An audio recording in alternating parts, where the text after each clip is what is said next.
Every real estate agent has one thing on their mind. It's commission. But the right one will make it a win-win. How to spot the right agent and how to find the right agent that can work with you. Keep watching. Thank me later. So while we're on the topic of money, I think buyers and sellers need to always understand, that real estate agencies are a business, ourselves. Yes, we are a business. We are here to make money. What makes a difference between good agents and regular agents and worse agents is their policy and how they run their business. If you ask me, yes, we are a business, but above making money, it needs to be win-win for everyone. So you guys need to win by, let's say, having achieved your goals, succeeding in your property transaction. If you're buying or selling, if you win, I win. If my clients come first, that is the right mentality. As my dad would say, it's not about doing business with one person once. It's about doing continuing business for a very long time and many pieces of business with the same person for the rest of your life. Let's talk about experience, right? Why is experience important? Now, this is a really, really interesting one. You'll find that in general or in many real estate markets in Spain, you will approach agencies and those agencies will have juniors or have real estate agents that don't have much experience. So I'm asking you a question. What do you think is more important, attitude or experience? I think the answer is it depends. It depends who you're working with. If you're working with a junior in an agency that backs him up and that agent might not have a lot of ground experience, right, but does have the right attitude, that person with less experience and more attitude might be able to give you a better service than the person that's got more experience and less attitude. And I've seen this over and over again with both freelancers and agents within an agency. Something else is weaknesses versus strengths. I think that a lot of agents try to say, I'm good at everything. And, honesty is the ultimate virtue. Yes, agents can specialize in many things, but the reality is there are some agents that have strengths in certain areas and weaknesses in others. I think for a buyer or a seller, it's very important to understand what weaknesses and what strengths that agent has. What kind of properties are they used to selling? What kind of areas are they used to covering? What kind of price ranges are they used to working with? That is the ultimate, way to understand if your search or your property you're selling is in the right hands. Agents trade their time and energy for their sales commission. That's the reality, right? So an agent will always trade their time and energy in order to get their ultimate, let's say, sale, which is a commission. So you as a buyer, you need to understand that, an agent that's really involved in the long game is an agent that really looks after their buyers.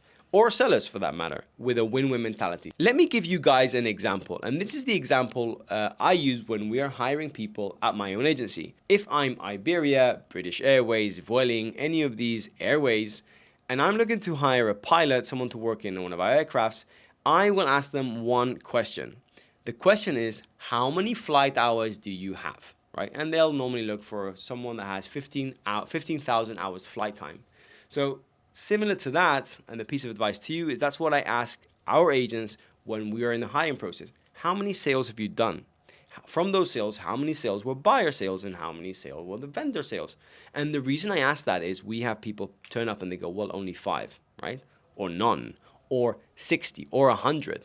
If you've done 100 sales in your entire real estate career, so if you've been in real estate for 10 years and you do 15 sales a year, for example, and that equates to 100 sales in that period, just an example, that means that you've gone through 100 buyers, 100 sellers, 100 individual challenges to make that cross the line. Those moments are what's going to forge your character in the business, and it's what's going to make you better and have more experience and know how to overcome challenges. So every hour of flight time, aka every sale you've done, represents you overcoming challenges. So that's a really interesting one that, you can take a page out of my book and use that when you're speaking to an agent. Ask the question, how many sales have you done?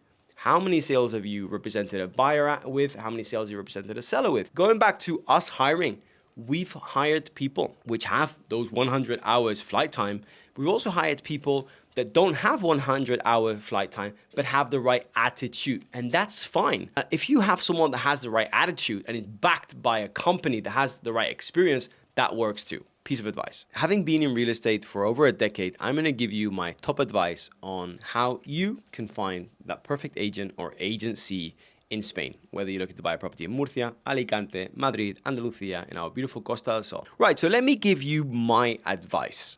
My advice would be choose the right agent, right? Or choose the right agent within the agency. So if you're looking to buy a property in Murcia, Alicante, or you're looking to buy a property in beautiful Malaga, Costa del Sol, wherever you're looking to buy a property in Spain, do your homework, find an agent that you can speak to and communicate clearly with. Now, let me tell you something. If you're on the buyer side or on the seller side, no matter what you're doing, if you're buying or selling property, but let's say you're buying property, you're gonna spend a hell of a lot of time with your agent. So you better get along with him, because this person is going to be spending a lot of time with you in the car, driving around, by email, phone calls, and wait until you find the property. Once you find the property, you're going to get into negotiations, you're going to get into due diligence, paperwork. So you're going to spend some time with him. Make sure that you click. If you don't have a click, you might want to find someone you can have a click with. Just a piece of advice. Number 2, attitude. I think attitude always wins. Attitude is the most important part of, let's say, the entire puzzle. If you have an agent, the ideal agent is an agent that has the right attitude and has the right experience. That goes without saying.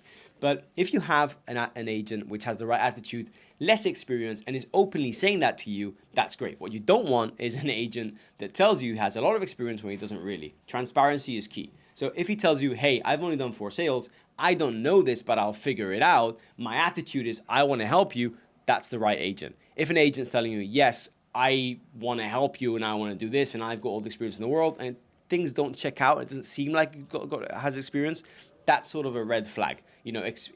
Truth and transparency is really key in this game, especially when you're trusting massive amounts of money and massive investments onto, someone's shoulder, like in this case, an agent or a buyer agent or a seller agent. So going back to the elephant in the room, or going back to, the money side of things, think ticket value, right? So, if someone is, just understand the agent. Maybe actually top advice for you is understand what's in it for the agent. So now you can do your maths on financials, depending on your budget or depending on the property value. You now know what the ticket price is for the agency. And I might add that if you're working with an agent within the agency, they typically, take a percentage from the overall gross commission, which is around 30 to 40% generally in Spain.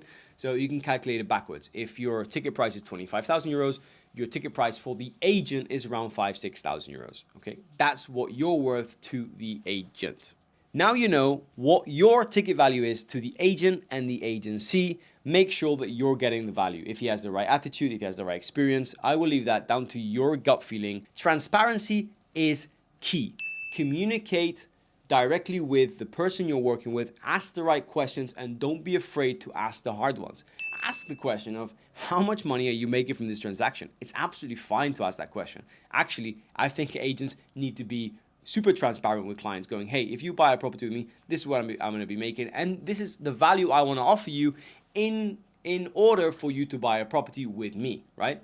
My ethos and the ethos of most of the agents of, for example, the LPA, which is the leading property association of which my agency belongs in, is like, if I'm not offering you value, I don't want to be part of the transaction. It's as simple as that. Obviously, before you commit to buying or selling with an agency, do your research online, check their reviews, check their testimonials on their website, check their testimonials on Trustpilot, check their testimonials on Google. Ask yourself always, am I getting value from this agent? So guys, I really spilled my guts about the inside of agents and agencies, the things that you should know about that you don't know about, and the things agents should talk about that, in my opinion, don't talk enough about. And I hope you enjoyed this content. So as always, if you find this content useful, I would really appreciate a like on the video. And I would also love to hear your comments about other topics you'd like us to discuss without any sort of filters, the reality your way. Comment below what you'd like us to talk about. And remember, in real estate in Spain, knowledge is your best investment. Guys, hasta luego.